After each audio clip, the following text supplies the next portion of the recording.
بسم اللہ الرحمن الرحیم۔ السلام علیکم ورحمۃ اللہ وبرکاتہ۔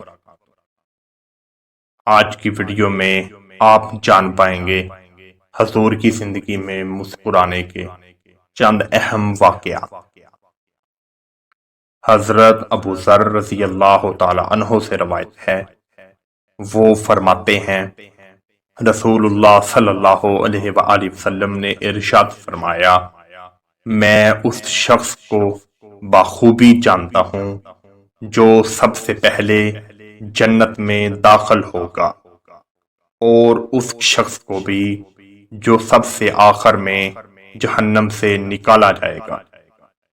قیامت کے دن ایک شخص کو دربار الہی میں پیش کیا جائے گا اور کہا جائے گا اس کے چھوٹے گناہ اس کے سامنے رکھ دو اور اس کے بڑے گناہ اس سے مخفی رکھو۔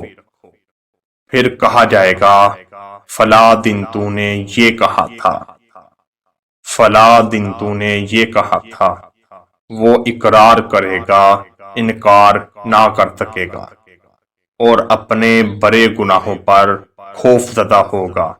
پس کہا جائے گا اسے ہر گناہ کے بدلے ایک نیکی دی جائے، تو وہ بول اٹھے گا میرے تو اور بھی بہت گناہ ہیں جو میں نے یہاں نہیں دیکھے۔ جناب ابو ذر رضی اللہ تعالی عنہ فرماتے ہیں، پس قسم ہے میں نے حضور صلی اللہ علیہ وآلہ وسلم کو دیکھا، آپ ہنسے یہاں تک کہ اگلے دانت مبارک نظر آنے لگے۔ حضور نبی کریم صلی اللہ علیہ وآلہ وسلم کا ہنسنا، آپ کا مسکرانا تو عجب کی وجہ سے تھا۔ جب اس شخص نے صغیرہ گناہوں کو نیکیوں میں تبدیل ہوتے دیکھا تو اس کے اندر نیکیوں کی حرص و طمع پیدا ہوئی، تو بول اٹھا میرے بڑے گناہوں کی وجہ سے بھی مجھے نیکیاں دی جائیں۔ تبسم میں ہزار حکمتیں ہیں۔ حضور نبی کریم صلی اللہ علیہ وآلہ وسلم کی ہر ادا رب کریم کی حکمتیں ہوتی ہیں۔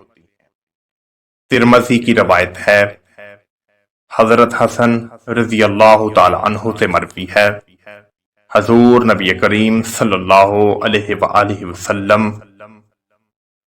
کی خدمت میں ایک بوڑھی عورت حاضر ہوئی اور عرض کی یا رسول اللہ صلی اللہ علیہ وآلہ وسلم، میرے لیے دعا کیجئے کہ اللہ پاک مجھے جنت الفردوس میں جگہ عطا فرمائے۔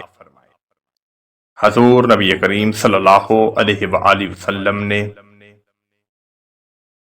مسکراتے ہوئے فرمایا، بری عورتیں جنت میں داخل نہ ہوں گی۔ تو اس بری عورت نے حضور نبی کریم صلی اللہ علیہ وآلہ وسلم کی بات سنی تو روتی ہوئی چل دی۔ آپ صلی اللہ علیہ وآلہ وسلم نے فرمایا، اس بری عورت کو خبر دو جنت میں بری ہو کر نہیں جائے گی، بلکہ اللہ پاک نے فرمایا ہے انا انشأناہن انشاء فجعلناہن ابکارا۔ ترجمہ، ہم نے ان عورتوں کو خاص بنایا ہے، ہم نے ان کو ایسا بنایا ہے جیسے کنواریاں۔ حضور نبی کریم صلی اللہ علیہ وآلہ وسلم کی مسکراہٹیں، سبحان اللہ۔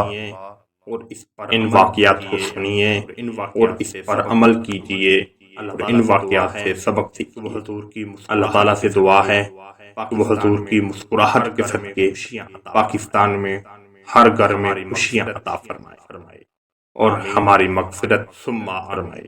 آمین ثم آمین۔